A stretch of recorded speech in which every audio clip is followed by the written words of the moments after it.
Those tomato, cucumber, and squash plants may look like the end of the season, but the containers beneath them are still valuable growing spaces. Before you stack the pots in a corner or leave them bare until spring, look at what you already have. Drainage holes, a usable volume of potting mix, a sunny or partly sunny position, and a structure that has already supported one crop. With a careful reset, those same containers can become a second garden filled with cool weather vegetables. The summer crop may be finished, but the pot is not. The most important idea in this entire video is simple. A productive container garden is not only about how much one planting produces, it is also about how many useful planting cycles each container can support before the season truly ends. Succession planting means replacing a finished crop with another crop that suits the conditions now arriving. It turns a tired patio into a working food garden again, and it does it without demanding more floor space, more containers, or a completely new setup. But do not rush from pulling one plant to scattering new seeds. A second harvest begins with 3 decisions. First, is the old pot healthy enough to reuse? Second, does its depth match the roots of the crop you want to grow? Third, is there enough time left for that crop to become useful in your local climate? Those 3 questions matter more than the date printed on a social media post.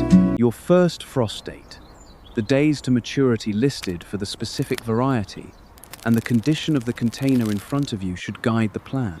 If you live where autumn is short and frost arrives early, the first wave should lean heavily toward quick greens, radishes, baby leaves, and transplants that already have a head start. If your fall is long and mild, you have more room for beets, baby carrots, parsley, kale, and Swiss chard. Neither gardener is doing it wrong. The best second planting is not the longest list of vegetables. It is the list that fits the time, light, temperature, and container space you actually have. Before we choose the first crop, there is one hidden question beneath every tired summer plant. Is this pot truly ready to grow food again? The surface may look dry and harmless, while the root zone still holds compacted mix, blocked drainage, insect activity, or signs of disease. A few minutes of inspection can prevent weeks of disappointment, and it can also tell you which containers are ready today and which ones need more attention before they return to production. Start by deciding whether the summer plant is truly finished. A tomato with a few yellow lower leaves may still be productive. A cucumber vine can look rough while continuing to set usable fruit.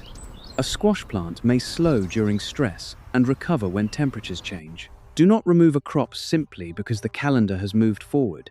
Remove it when new growth has largely stopped, fruit quality has declined, pest or disease pressure has become difficult to manage, or keeping the plant no longer justifies the water, feeding, and space it requires. Once a plant is ready to come out, pay attention to why it declined. Natural aging is different from an unexplained collapse. A plant that simply completed its cycle leaves a very different situation from one with severely rotted roots, a foul smell in the potting mix, widespread wilt, or a serious soil-borne problem. Healthy old roots can be removed in large pieces, while smaller, fine roots are allowed to break down. A container with suspicious disease symptoms should not be treated as if a handful of compost will erase the risk. After the main stem and large roots are removed, use your fingers or a small hand tool to loosen the upper part of the potting mix. Do not pulverize the soil, and do not assume every root fragment must disappear. The goal is to restore air spaces, remove thick woody material, and see how the mix behaves. If water has been running down the side of the pot instead of soaking in, the mix may have dried and pulled away from the container wall. If the surface stays wet for too long, the problem may be compaction, blocked drainage, or a container that holds more water than the next crop can tolerate. Check the drainage holes before adding anything. Roots, old fabric, compacted mix, or debris can block the exits that kept the summer crop alive. A new cool season planting still needs oxygen around the roots. Cooler weather may reduce evaporation, so a pot that drained adequately in midsummer can stay too wet later if the holes are partly blocked. Clear the openings. Make sure the container sits where water can escape, and avoid creating a permanently saturated root zone. Now, look at the volume and texture of the remaining mix. If the pot has settled several inches, top it up with fresh potting mix rather than filling the missing space with compost alone. Compost is valuable because it adds organic matter and helps refresh the growing environment. But it is not a cure for disease. It does not replace drainage, and too much can make a container heavy or hold more moisture than intended. Blend a moderate amount through the upper layer and restore the pot with a balanced container mix when the structure has broken down. At this point, some pots will be ready immediately, while others should be set aside. That is not a failure. It is better to lose one planting opportunity than to carry a serious problem into every seedling that follows. The containers that pass the inspection can now be matched to crops. And this is where the second harvest becomes much more interesting.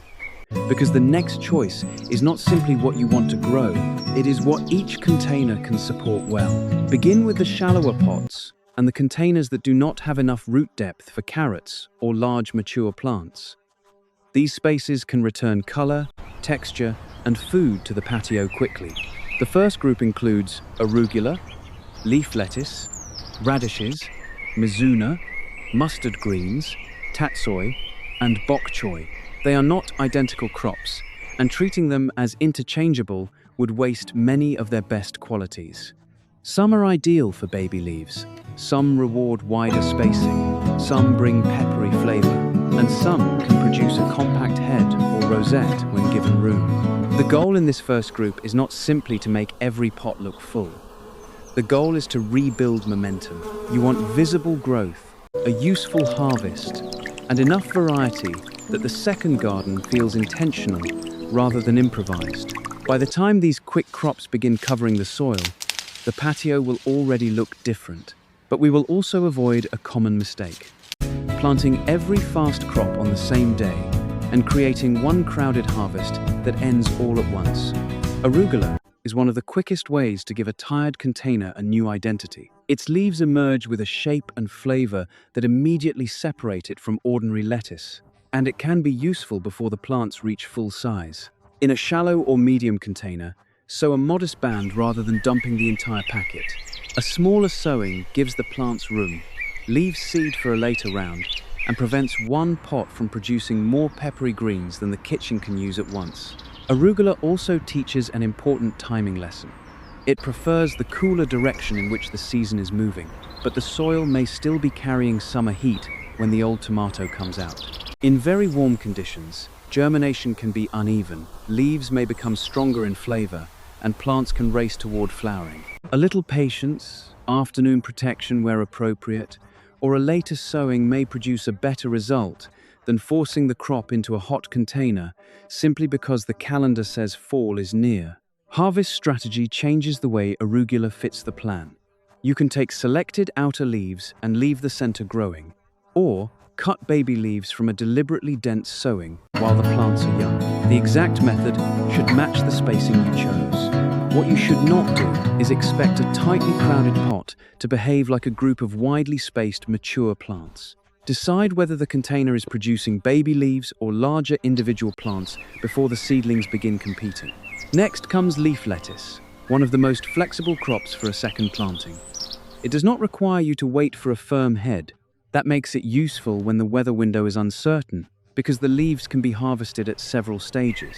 A window box, bowl, or broad shallow planter can support a colorful mixture, but resist the urge to create a solid carpet of seedlings. A full-looking pot on day 10 can become a weak, humid, overcrowded pot later if every seedling remains. Leaf lettuce earns its place by giving the gardener choices. Harvest a few outer leaves for regular meals. Allow selected plants to grow larger. Or sow a small patch for baby leaves, while keeping another patch at wider spacing. Combining green and red varieties also makes the patio feel renewed before the first major harvest. That visual payoff matters. A second garden should not look like an afterthought. It should look like a new season with its own colors and structure. The biggest mistake with lettuce is treating cool weather as permission to ignore moisture. Containers can dry unevenly, especially after an old root ball has been removed and fresh mix has been blended into the top. Keep the root zone evenly moist without leaving it saturated. As the days shorten, watering frequency may decline, but the decision should come from the soil rather than a fixed schedule. The same pot that needed daily attention during peak summer may need much less later, yet young seedlings still cannot recover well from repeated wilting. Radishes change the story because they use the soil below the leaves. They can give a relatively early root harvest, but only when the roots have room to expand. A broad container that is not deep enough for long carrots may still be excellent for round radishes. Loosen clumps, remove woody roots from the previous crop, and create a surface where seedlings can establish without pushing against hard chunks. Then thin them. A row that looks beautifully full can fail to form good roots if every plant is competing for the same small pocket of soil. Do not judge radishes only by the leaves. Large tops do not guarantee good roots, and excessive crowding can leave you with foliage and very little swelling below the surface. Consistent moisture is also important. Repeated drying and soaking can reduce quality, while leaving mature roots in warm soil too long can affect texture and flavor. Because varieties differ, use the seed packet and local conditions rather than assuming every radish follows one exact schedule. Radishes are especially useful in a layered plan. They can occupy an open strip while slower plants are small, or they can fill a separate pot that will be replanted again after harvest. This is succession planting in two directions. One crop follows the old summer plant, and another sowing can follow the radishes. The pot is no longer assigned to a single season or a single vegetable. It becomes a sequence. Mizuna brings a very different texture. Its finely divided leaves make a container look full without copying the shape of lettuce, and its flavor can add variety to salads and cooked dishes. In a second planting, Mizuna works well as a small patch, a baby leaf sowing, or a group of plants allowed more space. The choice matters because the same packet can produce either a dense young harvest or more substantial plants with a wider spread. Use Mizuna to break up repetition. Instead of filling 3 neighboring pots with similar lettuce, place Mizuna where its feathery foliage can contrast with rounder leaves. This is not only about appearance. Variety in growth habit can help you see crowding sooner and organize harvests more clearly. A pot with one recognizable crop is easier to manage than a random mixture in which every seedling competes at a different rate. Mizuna can be harvested by taking outer leaves while preserving the center, but the plants still need enough light and air. A thick mat may stay damp around the base, especially in cooler weather. Thin deliberately, remove damaged leaves, and keep the surface free of decaying summer debris. The second planting should begin cleaner than the first crop ended. Mustard greens add a stronger flavor and a new level of choice. Some gardeners love the sharpness. Others prefer only the youngest leaves. That is exactly why mustard should not automatically occupy an entire large container. A smaller section may provide all the flavor a household wants, leaving room for mild lettuce, spinach, or green onions elsewhere. Planning according to how you actually eat is one of the best ways to avoid waste. The leaves can be used young or allowed to grow larger, but spacing should reflect that goal. Dense baby leaf sowings are harvested earlier and should not be expected to turn into full plants without thinning. Wider spaced plants can develop broader leaves and stronger stems. If flea beetles or other leaf-feeding pests are active in your area, young mustard can attract attention quickly. So inspect the leaves and consider physical protection that allows light and air while excluding pests. Mustard also demonstrates why the fastest visible growth is not always the best first choice. If the pot sits in a warm, exposed location and the household dislikes strong greens, a quick crop can still be the wrong crop. The right plant is the one that fits the container, weather, and kitchen. Succession planting should increase useful food, not simply increase the number of seedlings. Tatsoi provides a low, compact form that works beautifully in containers. Its spoon-shaped leaves form a rosette when the plant has room, creating a very different structure from the upright habit of green onions or the loose foliage of mizuna. If the fall window is short, tatsoi can also be used at a younger stage. Again, The gardener needs to decide whether the goal is baby leaves or complete plants. Give full-size tatsoi enough space for the rosette to open. When several seedlings are left in one tight cluster, the outer leaves collide, airflow decreases, and the plants never show the compact form that made them worth choosing. In a mixed container, place tatsoi where taller crops will not shade the center. Its low profile is an advantage near the front edge, but only if it still receives useful light. The cool season label does not remove the need for observation. A newly replanted container can warm quickly in direct sun, particularly if it is dark-colored or sitting against a heat-reflecting wall. Watch the soil and the leaves during the transition. If the plant wilts despite moist soil, the problem may be heat stress rather than thirst. Adding more water to an already wet pot is not the solution. Bok choy completes the quick group, and it makes spacing impossible to ignore. A compact or baby variety can fit a container very differently from a larger type. Read the variety description, decide the harvest size, and then thin accordingly. If you sow densely for baby leaves, enjoy it as a baby leaf crop. If you want defined plants with thick petioles and an open center, give them the space to develop. Bok choy can be started from seed or transplanted, depending on the time remaining and the weather. Transplants may help when the season is moving quickly, but a stressed or root-bound transplant is not automatically better than direct sowing. Place it at the same depth it was growing, settle the mix around the roots, and protect the young plant from abrupt heat or pest pressure. The objective is steady establishment, not a dramatic burst of soft growth. Consistent moisture helps bok choy develop evenly, but containers should still drain freely.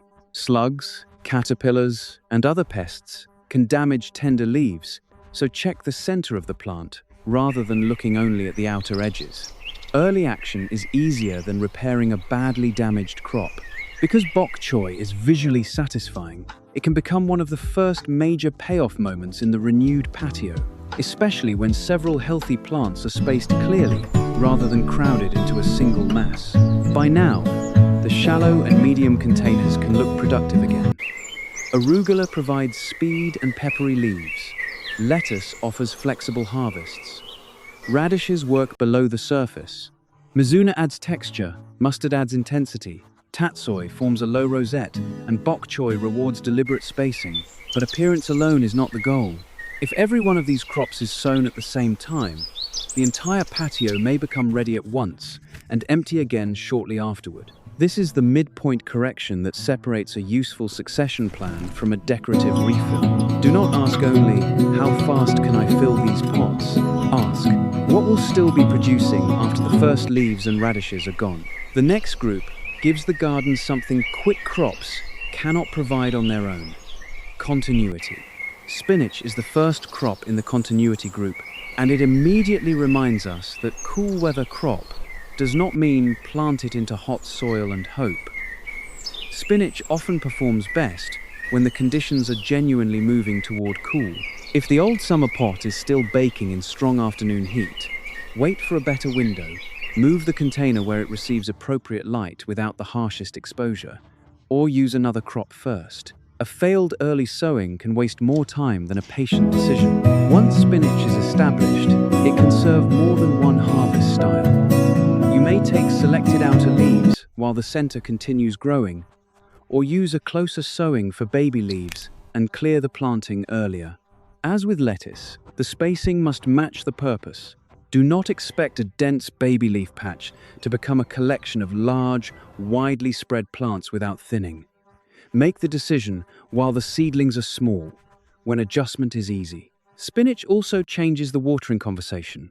Cooler air and shorter days often mean the container loses moisture more slowly, but young roots still need consistency. Check below the surface instead of following the midsummer routine. If the top looks dry while the lower root zone is wet, another heavy watering can reduce oxygen. If the entire mix has dried, shallow sprinkling may not reach the roots. Water thoroughly when needed, let excess drain, and then observe before watering again. Kale takes us from fast coverage to longer-term structure. It can occupy a larger pot that previously held a tomato or cucumber, but it needs room.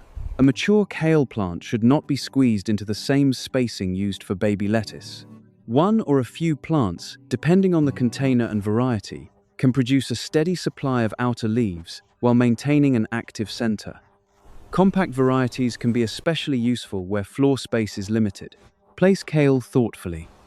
Its leaves can shade lower crops, so it belongs toward the back of a mixed arrangement or in its own container, where it will not overwhelm tatsoi, radishes, or young spinach. This is where the patio begins to feel designed rather than merely refilled. Tall or broad plants create the upper layer, medium crops fill the middle, and low quick greens occupy the front or separate shallow planters. Harvesting kale is a lesson in restraint. Take mature outer leaves and leave enough healthy foliage for the plant to continue. Removing too much at once can slow recovery, especially as light levels decline. Inspect the undersides for caterpillars, aphids, or eggs, because a large leaf can hide more activity than a small salad green. Clean, regular observation keeps a modest problem from becoming the reason an entire pot is abandoned. Swiss chard forms a similar structural role, but it brings a different appearance and a different tolerance profile. Broad leaves and colorful stems can make one large container feel like a centerpiece. It is not a crop to scatter densely if the goal is repeated full-size leaves. Give selected plants room, especially in a pot where an old tomato root system has reduced usable space. Like kale, Swiss chard can be harvested from the outside while the center remains intact. The safest rhythm is to take a limited number of developed leaves from each plant rather than stripping the crown. This lets the container produce over time and keeps the plant visually balanced. Smaller leaves are useful too, but repeated heavy cutting will not create endless growth. Temperature, light, root volume, and plant health still set limits. Swiss chard can bridge mild periods particularly well, but local cold tolerance varies with conditions, plant size, and protection. Do not treat it as indestructible. A portable container has one special advantage.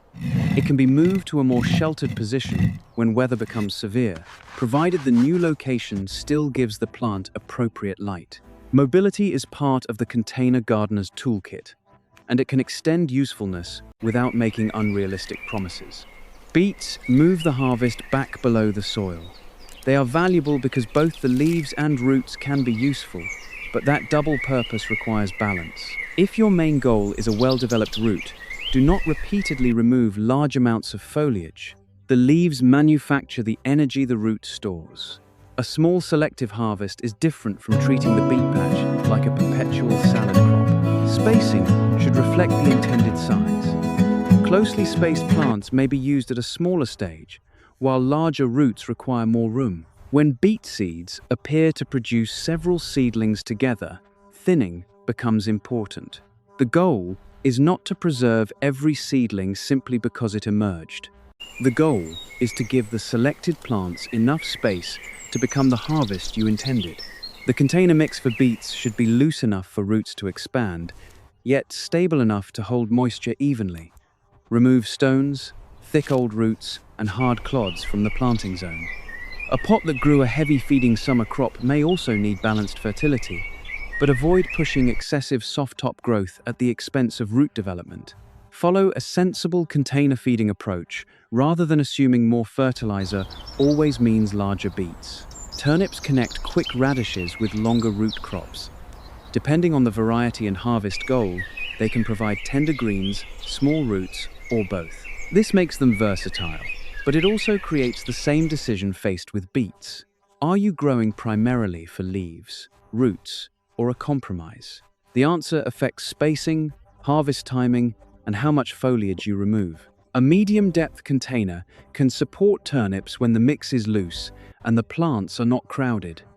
Thin early enough that roots do not spend their first weeks competing. If you leave every seedling because the row looks promising, you may end with many thin plants and few usable roots.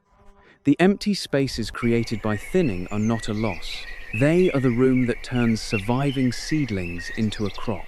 Turnip greens can add another flavor and texture to the kitchen, but the plants should still be protected from leaf-feeding pests. Check young growth frequently.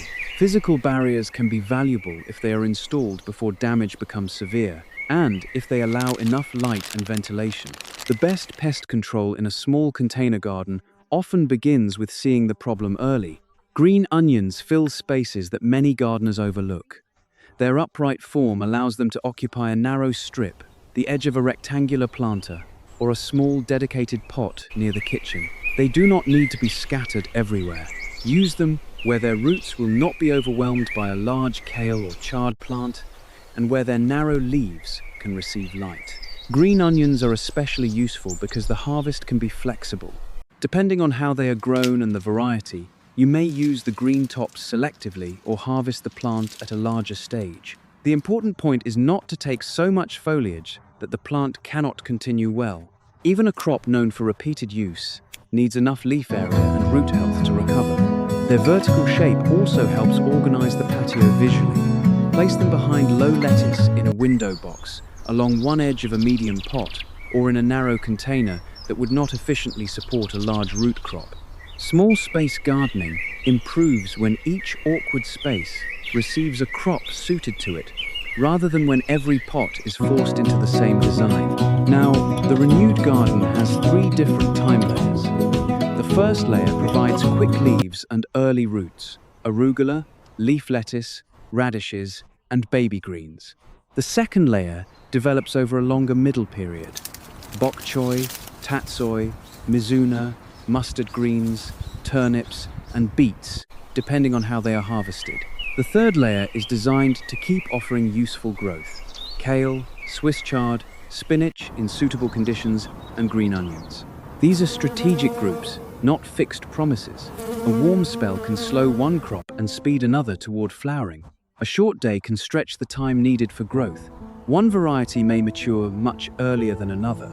A transplant may provide a head start, while direct sown seedlings may establish with less root disturbance. The plan should be adjusted by observation, not defended against reality. The most practical way to create continuity is to avoid sowing every available seed at once. Plant one section of lettuce, arugula, radishes, or mizuna, then reserve seed and space for another small sowing later. In a long planter, one end can be established while the other remains open for the next round. In separate pots, label the dates or simply keep a clear order so you remember which container is the first wave and which is the second. This staged approach does more than spread the harvest. It spreads risk. If an unexpected hot period harms one sowing, the next may emerge under better conditions. If pests find one group, the later group may be protected earlier. If the kitchen cannot use a huge amount of one green, smaller waves are easier to manage. Succession planting is not only a calendar technique, it is a way to keep one problem from affecting the entire garden at once. At this point, the patio may look full again, but the harvest plan is only partly finished. The deepest containers are still waiting. Their greatest advantage is the volume available below the surface, and using them only for shallow baby greens can leave that advantage unused. 2 final crops, baby carrots and parsley, can make those spaces productive, but they require patience, suitable soil, and a realistic look at the remaining season. Before moving to those deep pots, pause and compare the renewed layout with the one that existed during summer.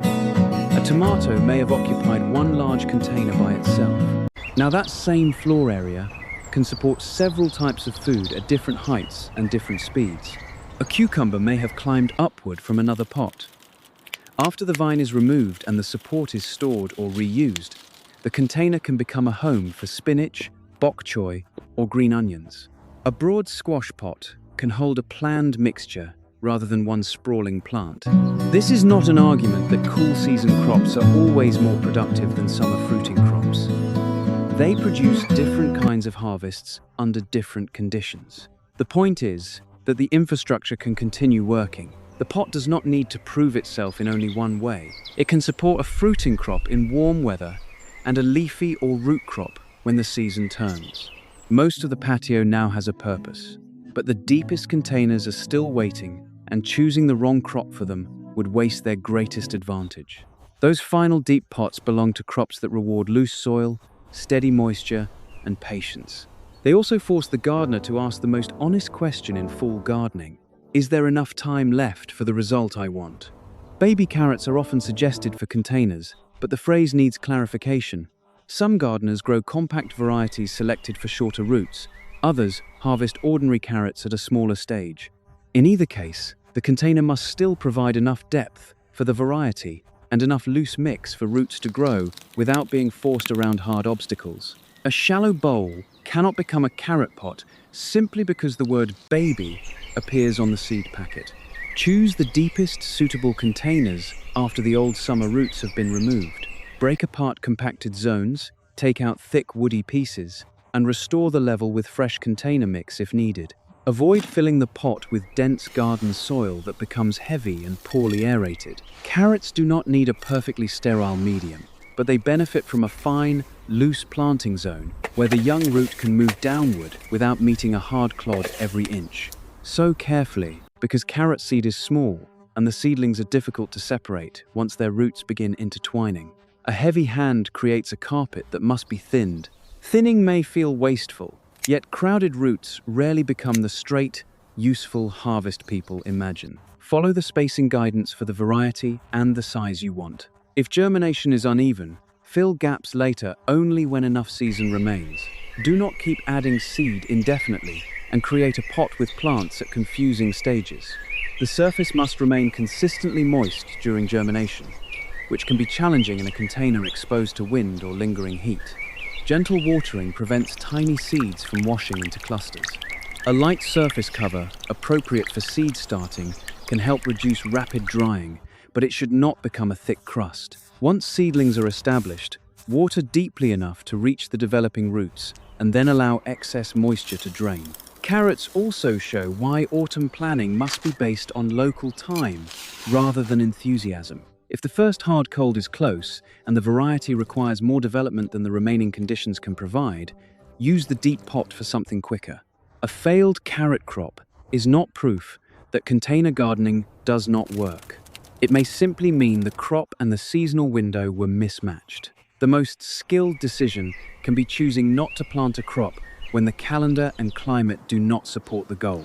Parsley is the 15th crop, and it represents patience in a different way. It is valuable in the kitchen, attractive in a container, and capable of repeated cutting after it is established. But it is not the instant payoff of arugula or radishes. Germination and early growth can feel slow, particularly as conditions cool. If the season is short, a healthy transplant may be more practical than starting from seed. Give parsley a container or section where it will not be smothered by faster neighbors. A young parsley plant placed behind vigorous mustard greens may disappear before it has a chance to establish. It can share space when the arrangement is planned, but allow light, root room, and access for harvest.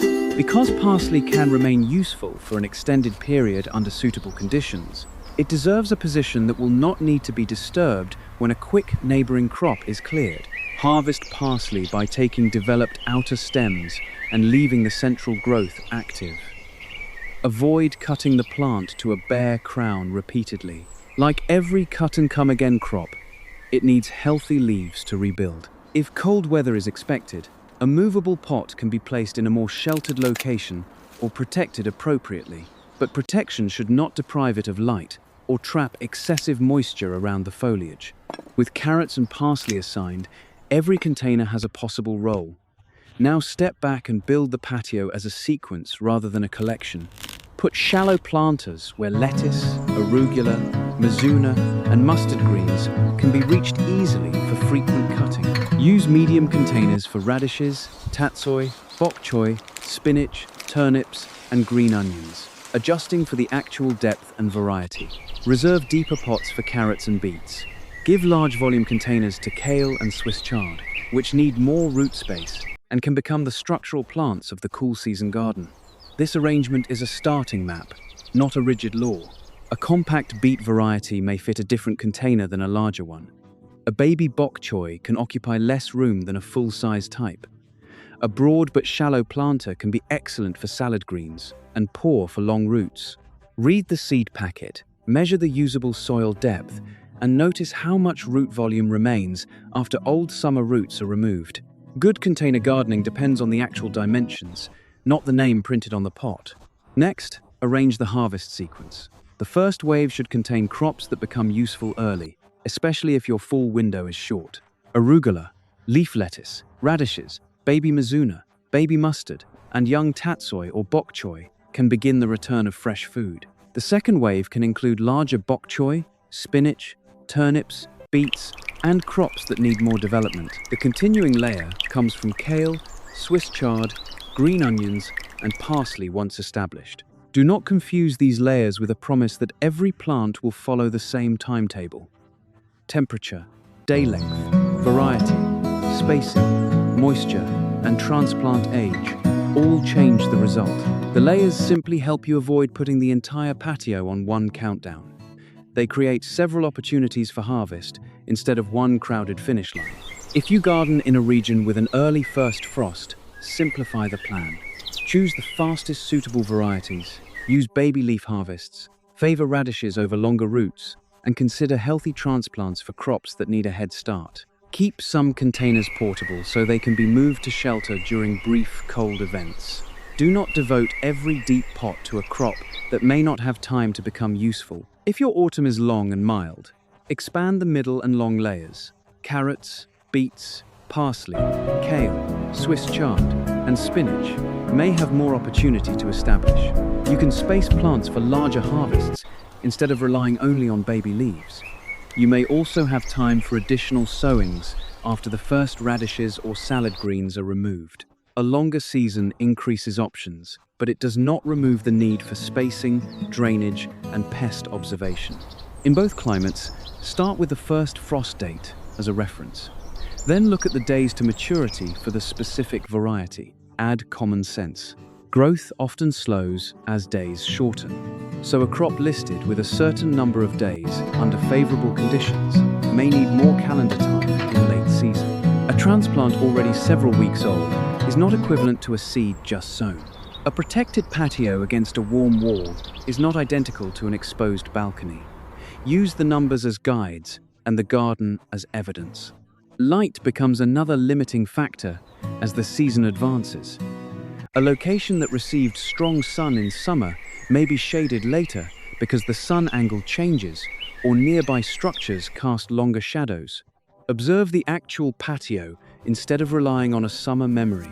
Leafy greens can often work with less direct sun than fruiting tomatoes, but they still need useful light. Thin, weak growth. Rotate movable containers when it helps, and avoid placing tall kale where it blocks every smaller plant. Watering must also change. Summer habits can drown an autumn container. Cooler air, shorter days, and smaller plants usually reduce water use, but wind can still dry exposed pots.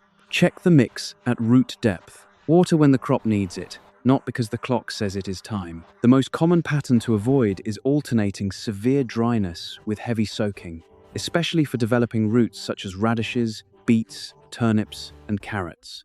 Feeding should be equally measured. The old summer crop may have used much of the available fertility, yet young, cool season plants do not benefit from uncontrolled feeding. Refresh the mix with compost and fresh potting mix as needed, then follow a balanced approach suitable for container vegetables. Excess nitrogen can create lush, soft growth that attracts pests or delays the kind of root development you want. More fertilizer is not automatically more harvest. Pest pressure does not disappear with summer.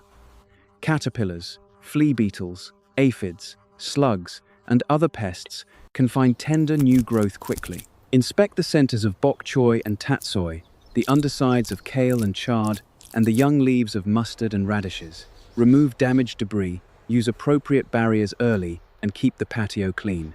It is easier to protect a small new planting than to rescue a dense container after damage spreads.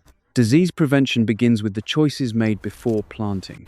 Do not compost obviously diseased material unless your composting system reliably handles it.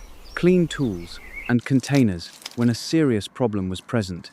Avoid splashing contaminated soil onto young leaves. Give plants enough airflow. These steps are not dramatic, but they are part of the reason a second planting succeeds. Now imagine the same patio at 3 moments. At the beginning, tired vines and yellowing leaves occupy the containers. After the reset, The pots look temporarily bare, but the soil is loose, drainage is clear, and every container has a purpose.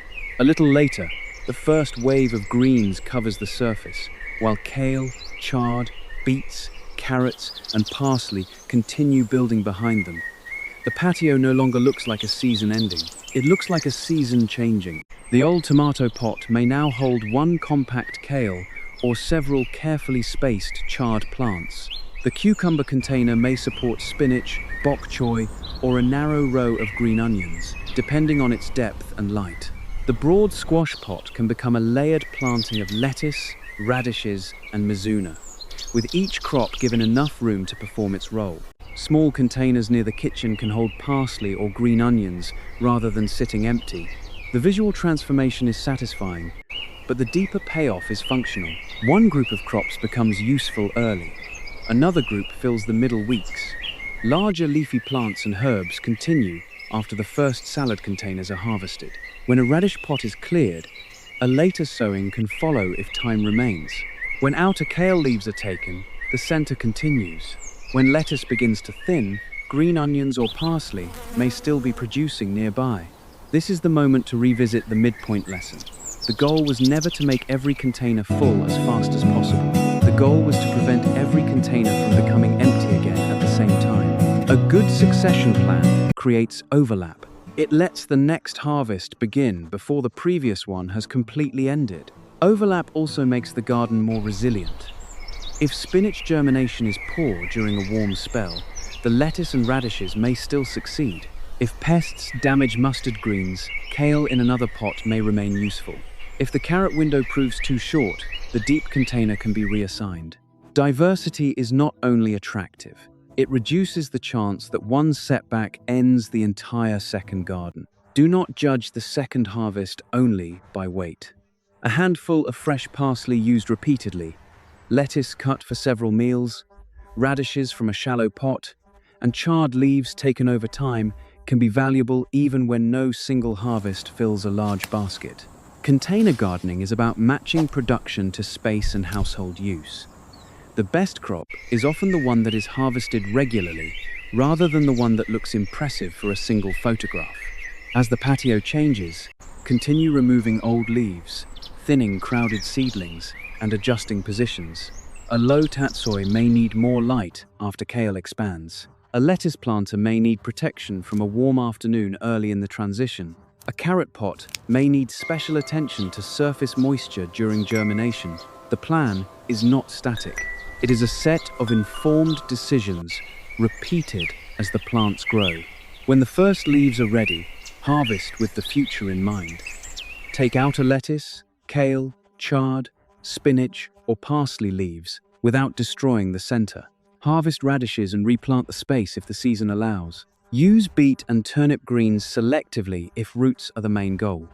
Keep the succession moving, but do not demand endless production from exhausted plants. Every crop eventually finishes, and that is when the next decision begins. A productive container garden is not measured only by how much food it grows at one moment. It is also measured by how many useful growing cycles each pot can support before the season truly ends. That single change in perspective turns an empty container from a sign of failure into an invitation. Your summer tomatoes, cucumbers, and squash may be finished. The leaves may be yellow, the vines may be thin, and the last fruit may already be gone. But beneath those plants are containers that can still hold roots, moisture, nutrients, and another carefully chosen crop. The infrastructure remains. The knowledge from the first planting remains. The season may still offer time. Start with one tired summer pot. Ask why the old crop ended. Inspect what is below the surface. Restore the drainage and structure. Match the next crop to the depth, light, and weeks available. Sow a small first wave, reserve seed for another, and let each container return to production at its own pace. Then watch the patio change. Arugula and lettuce soften the bare soil. Radish leaves mark roots developing below. Mizuna and mustard add texture and flavor. Tatsoi and bok choy form clear shapes. Spinach takes advantage of genuine cool weather. Kale and Swiss chard create lasting structure. Beets and turnips connect leaves with roots. Green onions fill narrow spaces. Baby carrots use the deepest, loose mix. Parsley rewards patience. 15 crops do not need 15 new containers. They need a thoughtful use of the containers already present. Some pots will hold one large plant. Some will carry a band of greens. Some will support roots below and leaves above. Some will move into shelter when cold arrives. Together, they create a second garden from the remains of the first. The patio you thought was finished can begin producing food again. Not because every seed grows perfectly, and not because autumn removes every challenge, but because each pot is given a realistic next job. That is the power of succession planting in a small space. It extends the season, spreads the harvest, reduces wasted container space, and makes the garden feel alive long after the summer vines have slowed. So before you leave a pot empty, pause. The end of one crop may be the beginning of another. Choose carefully, plant in stages, and let the second harvest grow one container at a time.